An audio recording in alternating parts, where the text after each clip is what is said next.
Yo guys, check kamusta mga idol. So ayan, mag-update tayo ngayong araw ng Tuesday mga lodi. Napakainit pa rin sa labas mga lods at mainit-init din ang ating mga news mga idol, no? So paano pang hinihintay nyo? Palike muna ng ating video dyan mga idol, at sa mga gusto ng ganitong content, subscribe na kayo sa ating channel. So ayan ha, nag-news muna tayo. So mantra, gano'n, kasi marami nag-PPM sa akin tungkol dito sa mantra, ano? Sinasabi nila, boss, Blue, good to buy na ang mantra mga idol, kasi nasa baba na siya at hindi naman daw nag-rug pull ang developers dahil may mga post sila sa kanilang page, hindi sila nawala, andun pa rin sila. So good to buy na ba ang mantra? Mga idol, no, sasabihin ko lang, no, ang crypto is risky yan. Hindi nyo kailangan tanungin. Kasi kapag bumili kayo ngayon ng mantra, malaki yung chance din talaga na mag-profit kayo dyan pag bumalik yan. Kahit kalahati lang nung binagsak niya, di ba? Profit na kayo dun, mga idol. Pero syempre, hindi naman yun siguradong sigurado. Pwedeng bumabad sila dito sa baba ng matagal bago lumipad at makarecover. Pwede rin namang pagdating ng yung paghumataw na yung mga coins, sumabay na sila. Pwede rin ganun, mga idol. Pero risk kasi po yan, no? Sabi ko nga sa inyo, pagpasok mo pa lang sa crypto, risk na yan. 'Di ba? Paggawa ng wallet, kung ano man gagawin nyo, pagtitrade, sobrang risky. So etong mga ganitong sitwasyon, risky pa rin to kahit nasabi mong nasa baba na siya, 'di ba? So kayong bahala mag-decide dyan, pero nakaka-tempt nga naman na bumili ng mantra, no? Kasi nang baba na nila mga idol eh. At kung titignan nyo, may mga partner naman din sila. So sa akin, hindi ako sure, mga idol. Nasa inyo yan. Kung bibili kayo, take your own risk. Sabi nga nila, high risk, high reward. Pero sa tingin ko, ito medyo low risk ka na dito kasi nasa baba na, 'di ba? Isipin niyo yung mga isipin niyo yung mga nandito sa 300 pesos, 'di ba? Sobrang laglag na sila diyan, mga idol. Pero syempre, yung mga 'yan, umaasa pa rin yan na makaka-recover. Isipin mo kung magkano yung binili nila dito, sobrang baba na mo sila mabibili. Yung gastos nila dito sa'yo, napakaano lang. Kung kunyari, 100 mantra, kung iisipin mo dito, magkano na lang dito yung 100 mantra kumpara mo sa presyo dito. 'Di ba? Sasabay ka na sa kanila, 'di ba? Ganun 'yun. So, nasa inyo 'yan, risk pa rin 'yan, mga idol. Pero sa tingin ko, good to buy nga 'to, no? Pero kailangan mo dito maghintay, hindi ito yung pag nagano, isang linggo yaman na ako, hindi ganoon, mga idol, no? Kaya siguro to long term. Kahit hintayin niyo yung bull run ngayon. Pero kayong bahala dyan, mga lods. Hindi ko sasabing bumili kayo niyan, hindi ko sasabing magbenta kayo niyan sa mga nagtatanong, no? Bahala kayo dyan, mga idol. Kasi grabe rin no? Sa week, 90% to. Mga idol, grabe, Grabe pala yung XCN, no? 125% sa ngayong week. At XRP, 13%, Hyperliquid, 34%. Partcoin, grabe, 61%. Naka-recover pala yung PAI, no? Ngayong week. Pero medyo nawala yung PAI. Nawala na sa 100 yung PAI, 100, top 100 bigla nawala mga idol So unahin na natin yung news na to, mga idol. Grabe. Papalitan na ba si Jerome Powell, mga idol? Sabi dito, Treasury Secretary Scott Bessent says that the Trump admin is considering the successor for Fed Chair Powell and will begin interviewing candidates this fall.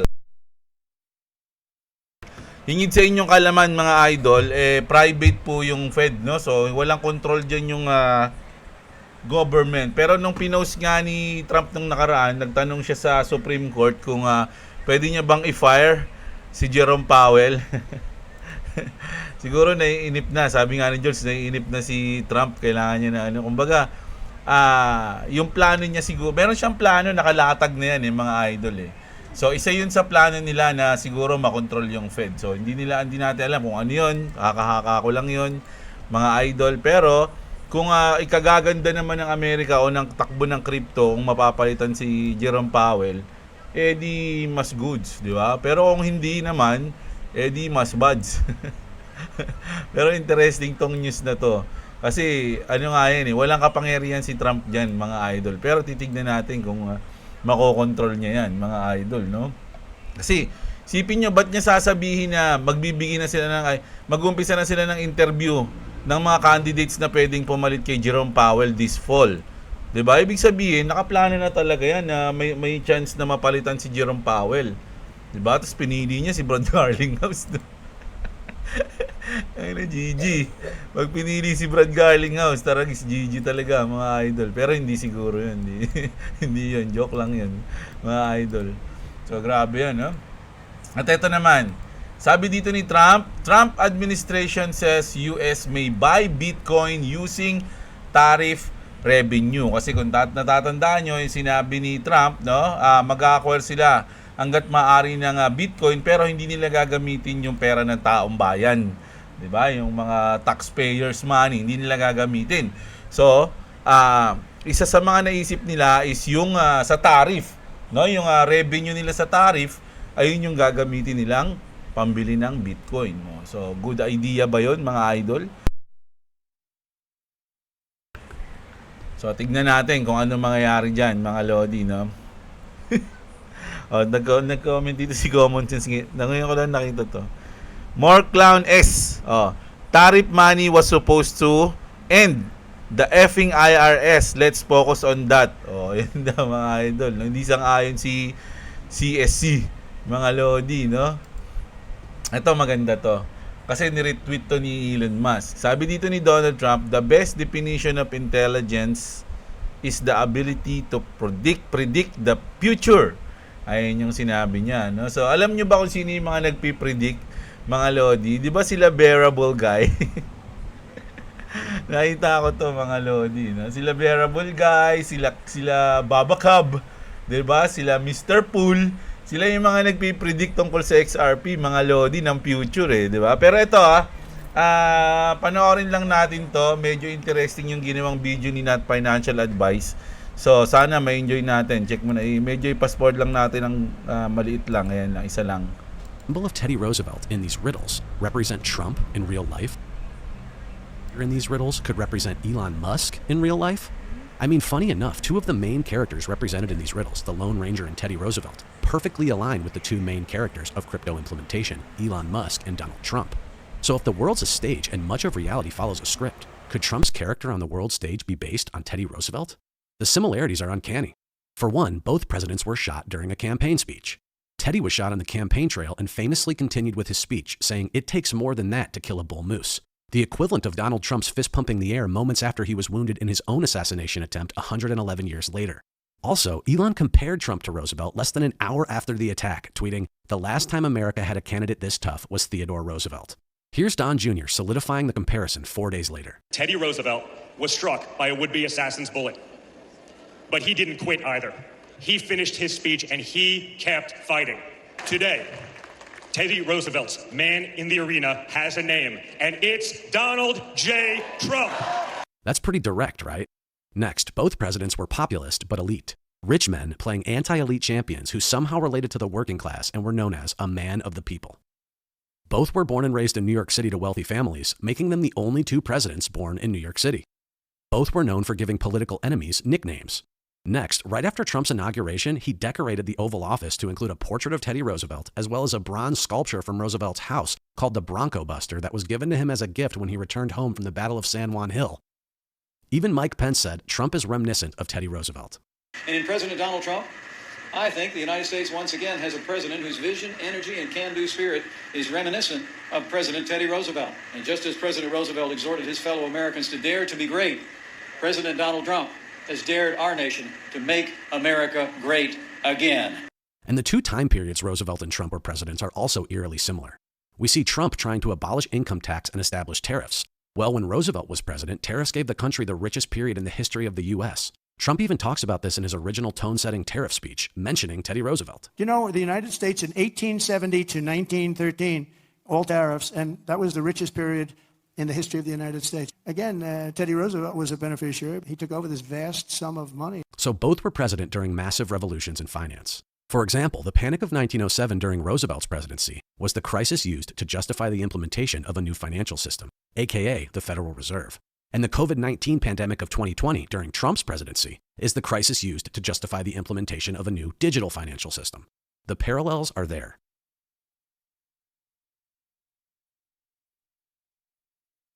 Yon. So, ang galing, no? Ang galing ng coincidence, mga idol, no? Coincidence ba yun, mga lodi? Si Teddy Roosevelt, si Donald Trump, si Elon Musk, ay si... Sino ba siya? Nakalimutan ko yung pangalan. Sorry, may kinuha kasi ako eh. Does the symbol of Teddy Roosevelt in these riddles represent Trump in real life? Just like how the Lone Ranger in these riddles could represent Elon Musk in real life? Si Lone Ranger. Si Lone Ranger pala yun, si Elon Musk. No? Si Teddy Roosevelt, naalala ko yan sa movie na Night at the Museum.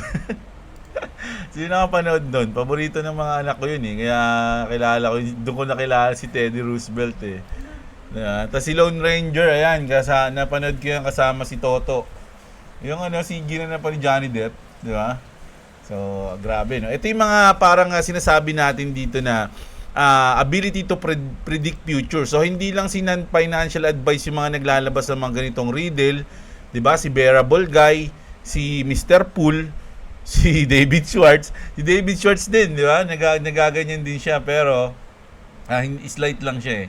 Slight lang siya. Yung CTO ng Ripple, mga idol, di ba? So, ang lupit ng news na yan. Ito naman, mga lodi, meron na namang leak na nangyari, no? XRP starts trading 9,864 on exchange cut on video. It's getting serious and clearly the price is getting surpassed. So, kung titingnan nyo, nagli-leak, nagbabago yung presyo ng XRP from 2.2 to $9,866,000.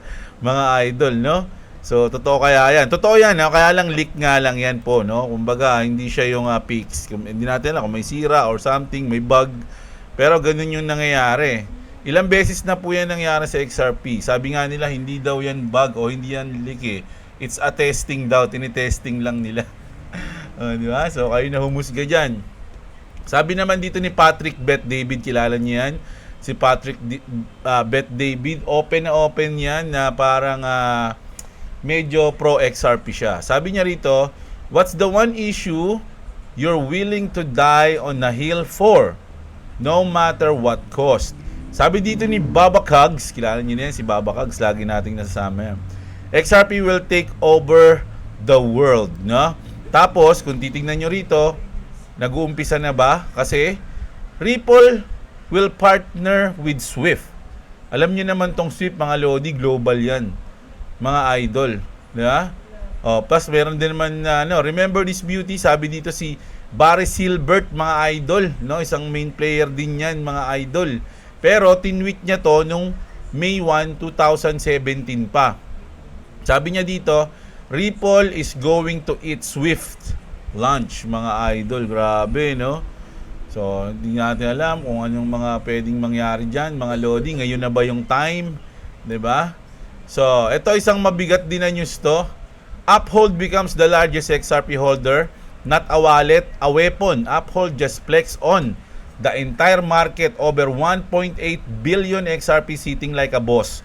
This isn't a wallet, it's a war chest, sabi dito. So, ang laki na. Ang laki na ng hawak ng Uphold na XRP. Mga idol. Bakit kaya, no? Grabe, no? 1.8 billion XRP, nagkakahalaga ng 3.61 billion ba yan? Mga idol. Grabe. O nga, 3.7 billion pala. 3.7 billion XRP. Ay, dollars. Mga lodi na halaga ng XRP. Grabe. Dami niyan. Sana all. Ito naman. Ito, good news to. Si Cassie Craddock, Ripple's managing director for the UK and Europe, has confirmed that Euro-backed stablecoin on the XRP ledger is on. Okay? So, sinabi niya dito yan, mga idol, no? Quite the journey from Dito na banda tayo sa huli.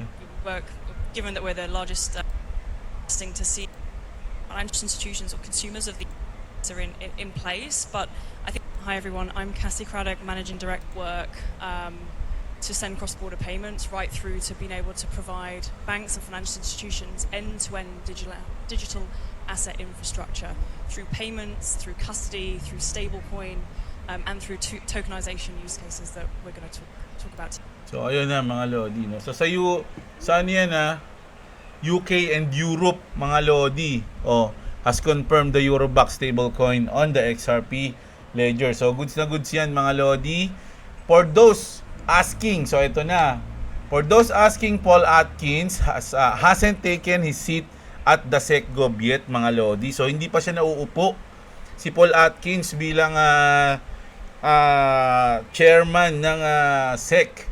There are a few procedural steps before he can officially start, including President Trump signing off on his appointment and the formal swearing in.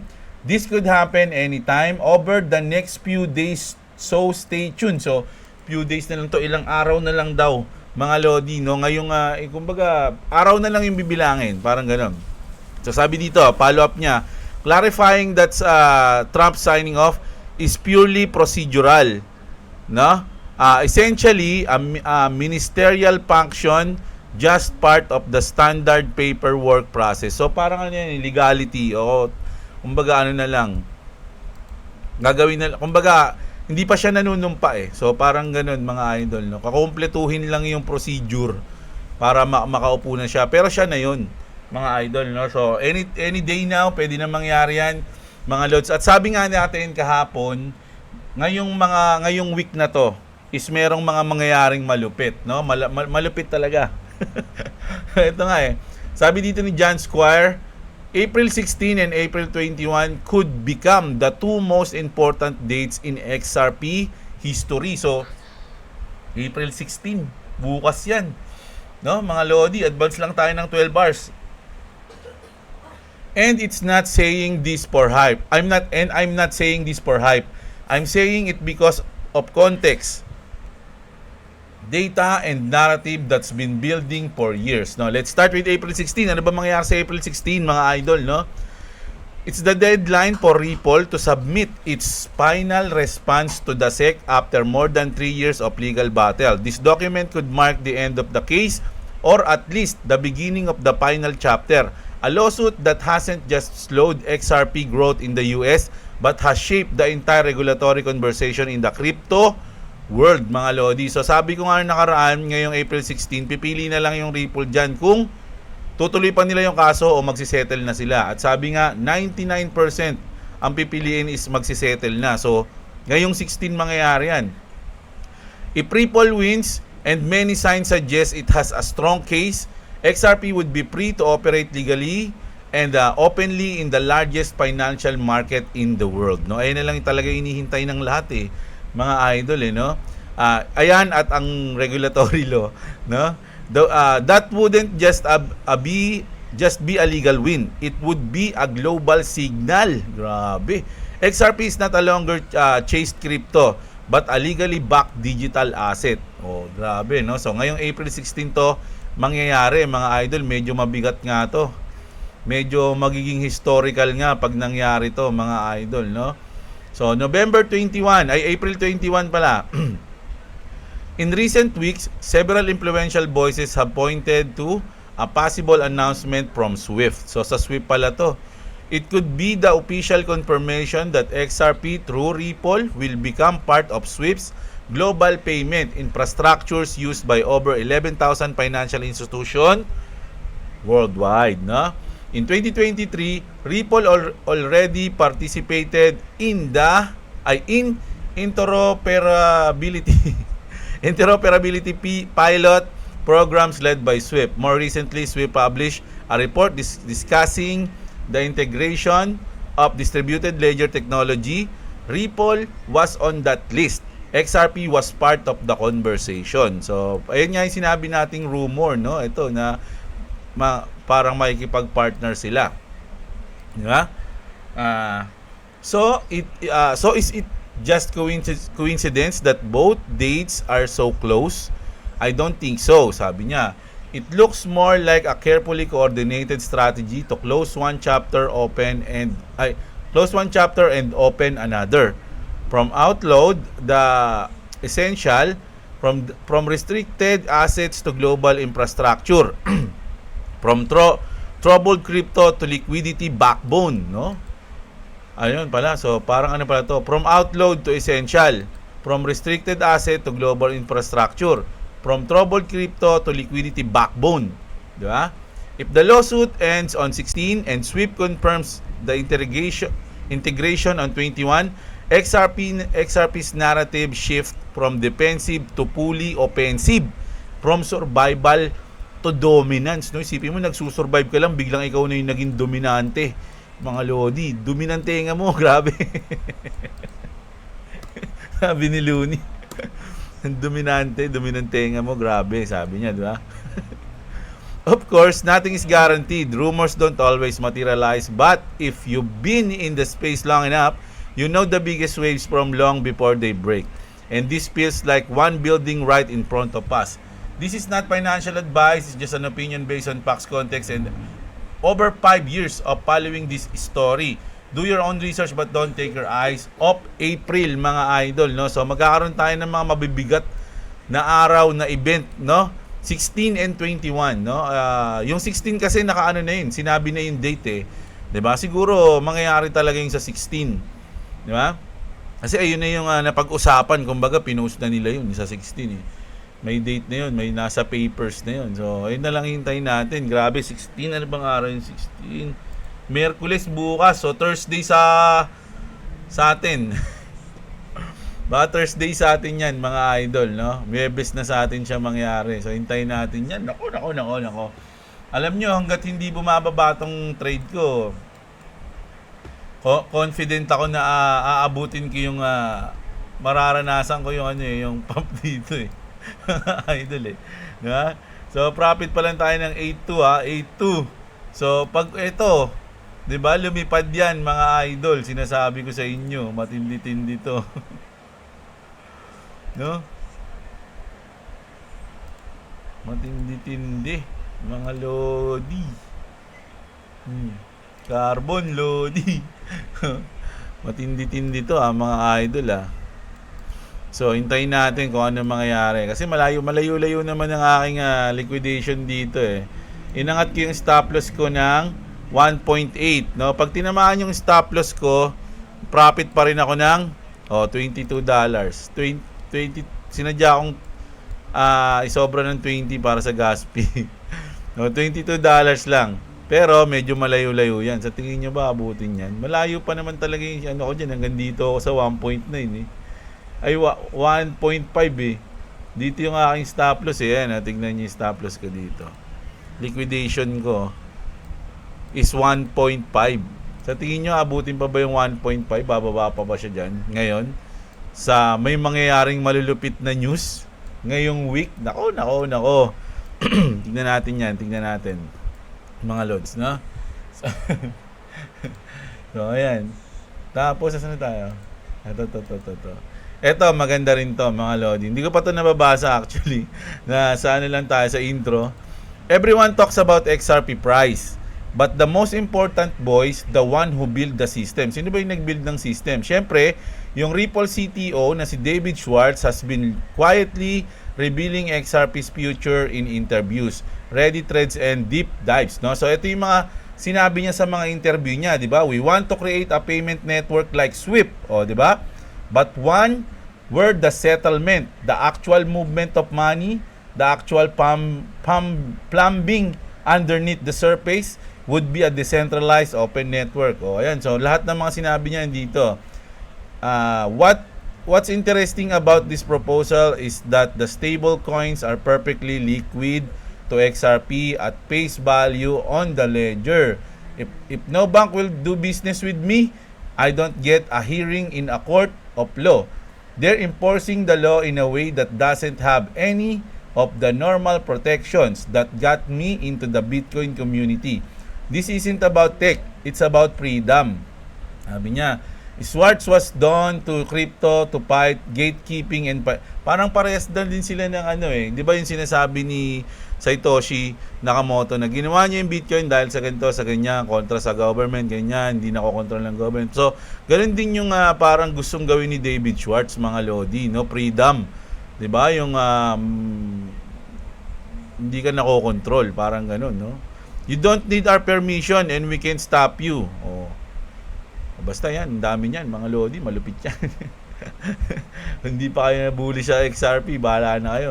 So ito yung mabigat na malupit na gusto kong last na to. Yan. Sabi dito ni Brad Garlinghouse mga idol pakinggan natin si Brad. I have said publicly before that I think 99% of all crypto probably goes to zero. But there is that 1% where I think that is focused on solving a real problem for real customers and is able to do that at scale. And that's going to be game-changing. And I think that's going to continue to grow significantly in the decades ahead. Tell me here then. So ito mga idol, no? Merong isang developers na nagsabi na 99% of all crypto probably goes to zero. 'Di ba? So, syempre kung ikaw, mas magandang doon ka pumosisyon sa 1% na hindi mag-goes to zero yung crypto. 'Di ba? So, paano mo malalaman kung ano yung 1% na 'yon? Syempre, kung saan nakapanig yung nagsalita. Yung nagsalita, 'di ba? Sasabihin niya ba 'yon kung kasama yung yung sa kanya sa magiging zero, mga idol, 'di ba? So, syempre, bahala na kayo diyan, So, mas maraming distraction, sabi nga nila, maraming mabibigat na distraction para hindi mo makita yung tunay na magandang project, no, kung ano talaga yung nagsosolve ng world problem. So, maraming promises ka na makikita sa mga ibang coins. Ganito, this will be 100x, this will be 1000x, no? Pero ang tanong, paano mangyayari yun? Paano mag-100x? Yun, bigla na lang siya mag-100x, bigla na siya magta-1000x. Diba? Yung sa XRP kasi, mga lodi, meron silang plan. Ang lagi ko nang sinasabi yan, so hindi ko na uulitin. Diba? Kung kayo, hindi kayo naniniwala sa akin o naghahanap kayo ng mga project na pwedeng gusto nyong investan nyo, mga idol, huwag kayong mag-desisyon dahil sa sinasabi ko, no? Hindi ko sinasabi na dahil bias ako sa XRP, bumili kayo niyan, no? Pero napakalaki ng confidence ko, mga idol, na pag inaral nyo yung XRP, kahit hindi ko nasabihin, malamang magustuhan nyo mag-invest. Try nyo aralin, try nyo i-research, mga idol. Sabi nga nila, do your own research, mga idol. So, search nyo lang XRP. Search nyo kung ano yung ginagawa niya, mga partner niya, roadmap niya, kung ano yung mga plano niya sa buhay. No? So, search nyo lang, mga idol, and saka kayo mag-decide. Kung hindi nyo nagustuhan, hanap kayong iba. Hanap kayo ibang coins na sa tingin nyo pwedeng magandang pag-inbisan ng pera nyo. Ganun lang po yun, no? Mga idol, no? So, yun ang news natin, mga lodi. So, check tayo ng ating mga comment section. Nako, baka maiwan ka. Ito pa rin title ko kahapon, no? So, si Freddy, shoutout sa'yo, idol. Ang saya sa Alala ko na naman kayo ng umaga, nanood ako ng balita, mga idol, na sa pala, no, yung mga OFW, yung bumoto sila, nagkaroon na ng yung parang dayaan din sa may balot ng ng botohan. Tas ang kulit ng ang kulit ng explanation ng Comelec. Dahil na ginagawang bata yung mga Pinoy. Sabi, kailangan maniniwala sila dito sa dahilan ko na to. Dahil na hindi dahilan Hindi, kasi kaya ganyan yan. Iba yung pangalan na lumabas, sinadya yan para hindi nila pwedeng iboto, ay benta yung boto nila. Pwede nilang picturean, may kita nila yung binoto. Dahil na kung ganun yung pinaka-purpose nun, dapat wala nang pangalan doon. Kahit anong pangalan pa. Walang pangalan. Kung ayun pala yung purpose ba't may pangalan? 'Di ba? Sutoy mga idol no? Ganun kabobo yung tingin nila sa mga Pilipino, mga idol, na maniniwala sa ganung reason. Ayun na talaga yung Pilipinas, ang lupit Ito, si Neil, Boss Jeblo, pwede ba nga siya na lang ibalot ko sa dahon ng saging? Ang kulit no? Ay, gulat talaga ako dun, no? Ginawa niyang lettuce. Was Jeb, ano issue ng Tether na nagmamanipula? Ay, sa Bitcoin tsaka sa Tether. Yung Tether kasi, meron silang, kumbaga, sa Mika, no? Hindi sila nagko-comply doon. 'Di ba? So, marami ng mga crypto exchange ata na tinanggal yung USDT. At may issue na yung USDT is parang gumagawa lang ng parang nagpiprint lang din para bumili ng Bitcoin. Kumbaga, kinokontrol nila yung Bitcoin, mga lodi. Pero kung ang tanong mo is makaka-apekto sa XRP natin, sa tingin ko hindi yan, mga lodi. BTC hindi mga lodi, hindi pwedeng sabihin na ganun. Marami nagsasabi. Pero kailangan mo pa ng malalim na research diyan kung gusto mo malaman kung kasi marami na nagsabi na kami yung Bitcoin pero ba't nandito pa rin? Ilang taon na. Pero ang pangit lang diyan yung sa Tether nga kasi nga parang yung nakokontrol nila yung Bitcoin, no. Hindi pa ano lang yun mga lodi, yung kung saan mo napakinggan yan, rumored lang din yun. Hindi pa natin alam kung totoo yun, mga lods, no. Si Leonardo. Si Furry Babies. Boss Amo Hari. Lodi Jeblo. Sapat na ba ang 33 XRP ko para yumaman the next 3 years? Basta long term mo hahawakan, magkakaroon ng bilang yan, mga lodi. Pero sabi ko sa'yo, mas maganda kung hanggat kaya mo magdagdag, no? Dagdagan mo. Ganun lang yun. Hirap kasi sa ibang ISO, HBAR, walang ledger tulad ng XRP. Yes po, no? Pero pag inaral mo pa ng kaya nga, ganito yan mga lodi. Hindi mo, kunyari saglit na research lang, malalaman mo na agad. Sa tingin ko, mas maganda kung laliman nyo pa yung research nyo, no? Kasi ako, sa totoo lang, XRP lang hawak ko ngayon, mga idol. Wala na akong hawak na iba, diba? Kung sa ISO, wala, XRP lang hawak ko. Pero nung tinignan ko naman, mga goods naman sila, kumbaga goods din, no? Para sa akin, goods din sila. Pero kung ayaw nyo, kaya nga mas maganda kayo mag-aral mga lodi, pag-aralan nyo Hindi kasi ako pwedeng magsabi na, ganyan yan, tapos wala naman pala ako nyan. Pero tingin ko naman, okay. Kumbaga ang sa akin lang kasi, parang XRP kasi yung magli-lead, no? Sa tingin ko nga, hindi Ethereum yung magli-lead sa altcoin season, XRP Ngayon lang, sa tingin ko lang yun di pwedeng maling-mali ako, pwede yun, mga idol, no? So, parang dito muna ako kumakapit, no? Saka na lang ako magdi-decide. Si Giancarlo, si Chico, yan, shoutout sa iyo, idol. Si Joseph Berdin, always yan, 281 likes, salamat sa shoutout, idol, happy birthday to me. Oy, Joseph Berdin, happy birthday sa iyo, idol, happy birthday, ayan, kay Joseph Berdin. Ilang taong ka na, idol? Pengin lumpia. Si Kuyang Travel, tulad ni Kiko Pangilinan, numigop. Isa pa yung numigop ng sabaw, no?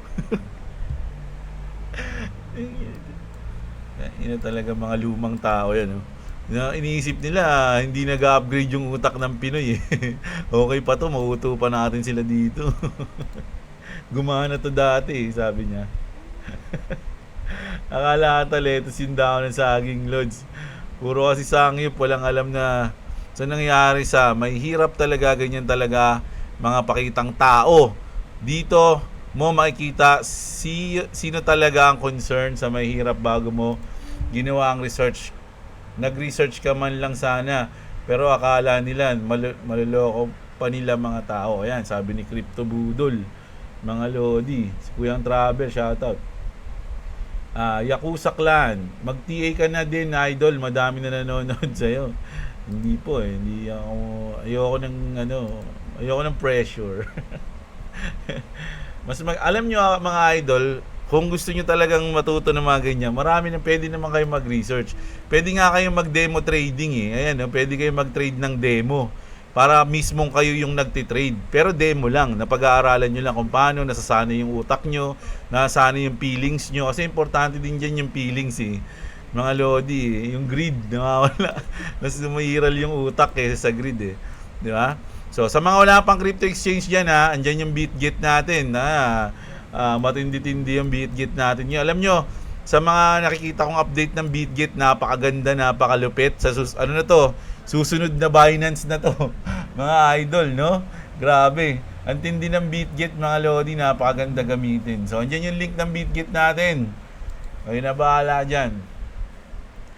Camel na naman sila tulo. Sipon, sabi ni Gabio. Si Yuna Berry. Ayan, shoutout sa'yo. Si Joey, iwan nyo na Binance. Noon din ship to the moon na sana. Binira ng Binance. Nag-post lang ang CC na yan. Si CC at yung sumadsad pati FTX nagbenta sila. Kaya nga mga Lodi, no? Si CC makulit din talaga eh, no? So, si Joey yan ha. Kaya nga beat na tayo. May Nemo, ayan. Pagbaba ni XRP, bili ulit hanggang maka 500 na XRP. Masaya na ako doon, walang TP. Pag double digits dapat 3 to 4 digits bago mag TP. Pero paunti-unti lang. Ayan, sabi ni May Nemo. Shoutout sa'yo, idol ha. Ang sarap niyan, Kiko. Parang kumain ng saangyup. Si Justin. Kulit eh, no? Natawa yung katabi niya eh, no? Siguro nasa isip ng katabi niya, ano to? Ang ginawa mo, boy? Sarap ba yan? Ayan. Si Joba Niel Litawan, shoutout sa'yo. Si Romy, ayan. Nag-rag pull yung OM ba yan, yung mantra? Nag-TP tas ibibili ng XRP. Ayan, shoutout sa inyo ha. Si Herbert at si Romy. April 16, 2025, start ng bull market. Nako, mukhang alam ni Idol yung date, oh. Sabi lang natin, benta nyo na XRP nyo. Hindi na tataas ng 3 USDT yan. Si aking sutoy. Ayan ha. Tignan natin yan sa susunod. Harap-harapan tayo niloko ni Okik. Dati nung bata ako, dahon ng siniguelas kumain ako, pero dahon ng saging mukhang malabo. Buti di sumayaw ng Eva Tadan Boss Jeb. Trending pa naman yun ngayon. Tsaka boss, nag-announce si KGX. Yun pala, may copy trading na si KGX sa BitGet, no? So, mas maganda may BitGet kayo. Pwede nyo siya i-copy trade, mga lods, no? Ayan.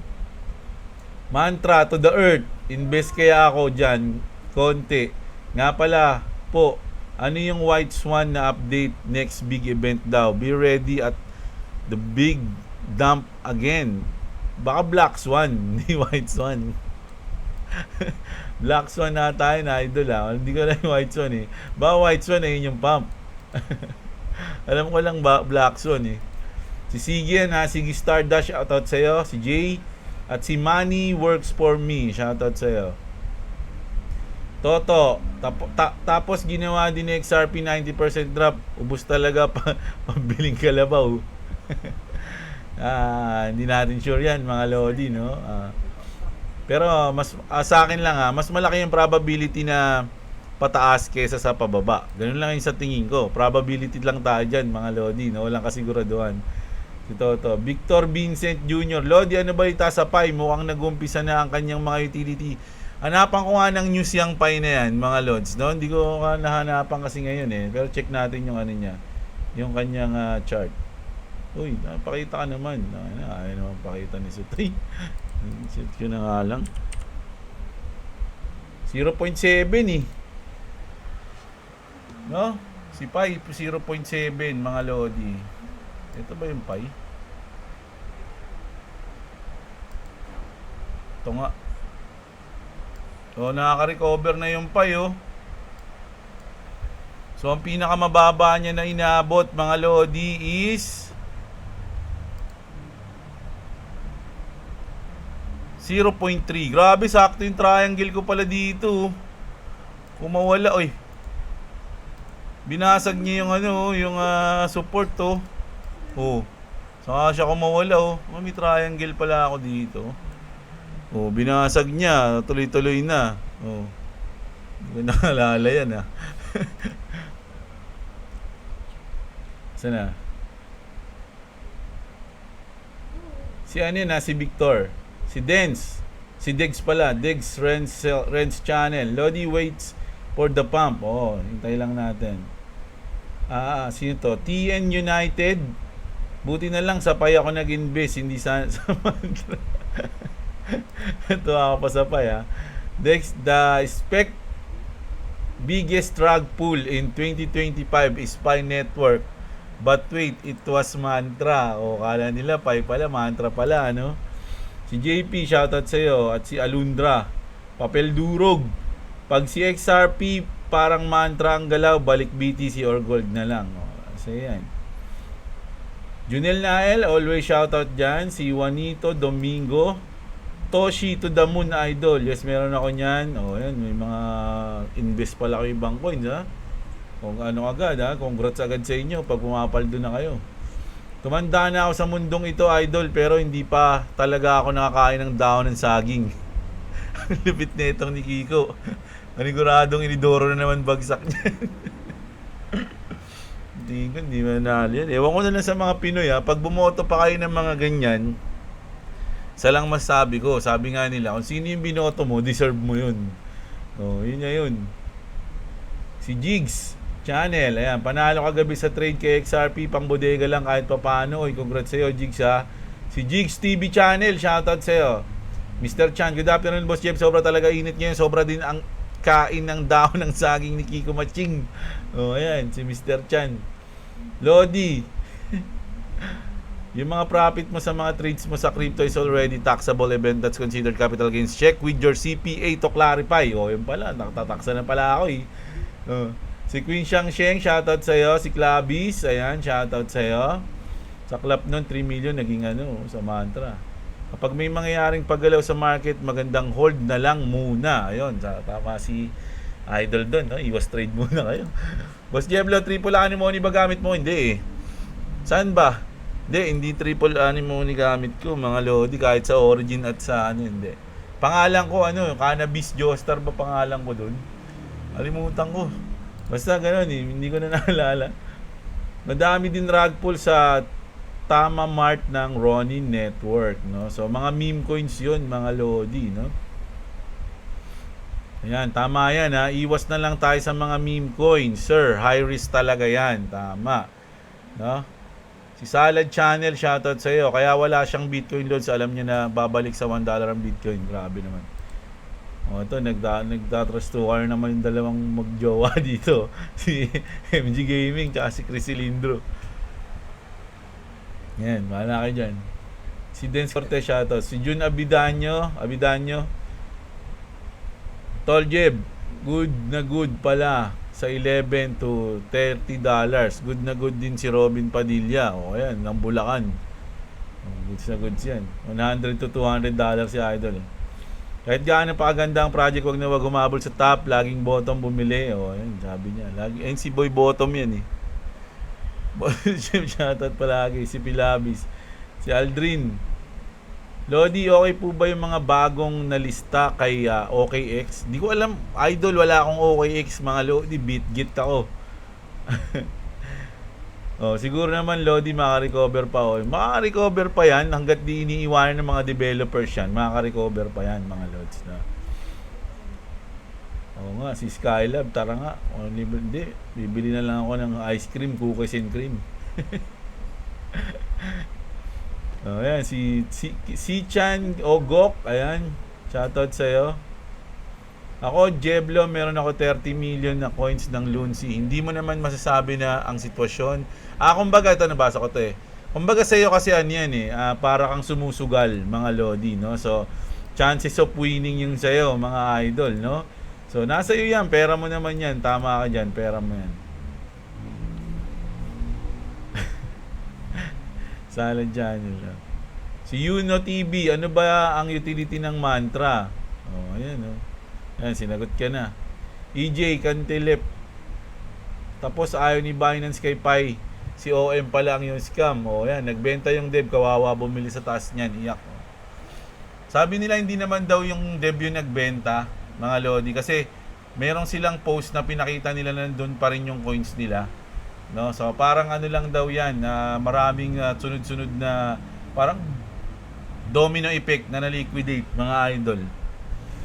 Kaya dapat ilabas na yung crypto regulation. Hinihintay ko din 'yan, mga Lodi, pero sabi sa Grok baka raw 'yan eh. Last quarter ng 2025 o early, no? O early 2026. Ay si Grok nagsabi nun, hindi yun sigurado, mga Lodi. Tinanong ko lang si Grok. $6 all-time high down, 0.3 iyak. Ano kaya yung kung bumili ako nito? Ayan eh. Kayo ba yung mga nag-PM sa akin tungkol dyan? Ikaw, boss, financial, manghuhula ka, legit, oh. Tama. Hindi tayo manghuhula. Probability yun, mga lodi. Hindi ko naman sinasabing, eto ang hula ko, ha.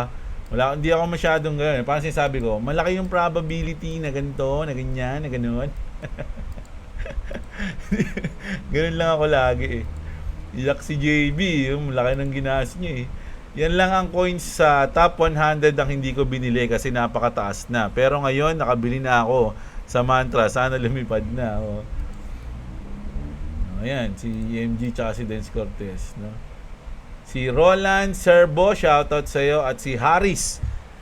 No? So, ayan mga idol. No? So, bukas ulit, update ulit tayo. Abang tayo, nalalapit na yung April 16. Ano kaya yung mangyayari? Sa April 16, mga lodi, lilipad ba o babagsak ang crypto? No? Magpa-profit ba si Jeblo o maliliquidate? Ganun lang, no? So, kita-kits tayo. Mga idol, maraming salamat sa mga nanood. Magandang araw sa inyo, mga kapatid. At What's up? Subscribe to Clovis TV and subscribe to Jablo. So subscribe to both of us. Bye.